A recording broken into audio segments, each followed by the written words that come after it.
என்னடி இவ்வளவு தூரம்? என்ன விசேஷம்? மருமகளுக்கு வளகாப்பு வச்சிருக்கேன். நாளை மறுநாள் குடும்பத்தோட கண்டிப்பா எல்லாரும் வந்துடணும். இப்பதான் உன் பிள்ளைக்கு கல்யாணம் ஆச்சு, இதுக்குள்ள வளகாப்பு வச்சுட்டீங்களா? இதெல்லாம் நம்ம கையில என்ன இருக்குதா? கடவுளா பார்த்து கொடுக்கறது. மருமகளுக்கு ஒன்றும் விசேஷம் இல்லையா? இப்போ ஒன்னும் இல்லம்மா. பிள்ளைக்கு கல்யாணம் ஆகி 2 வருஷம் ஆச்சு. என் பிள்ளைக்கு கல்யாணம் ஆகி 1 வருஷம் தான் ஆச்சு. அதுக்குள்ள வளகாப்பு வச்சுட்டோம். இதெல்லாம் நடக்க வேண்டிய நேரத்துல நடந்தாகணும். நீ சொல்றது புரியுதுடி.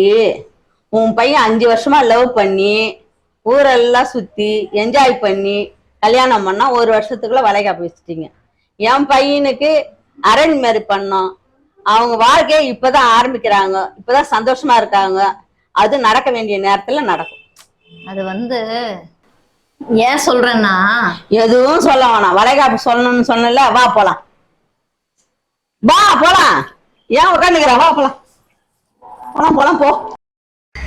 இங்க பாரு, அவங்க சொன்னதெல்லாம் மனசுல வச்சுக்காத, புரியுதா? 10 மணிக்கு டாக்டர் அப்பாயின்மெண்ட், போய் ரெடியாக போயிட்டு வந்துடலாம்.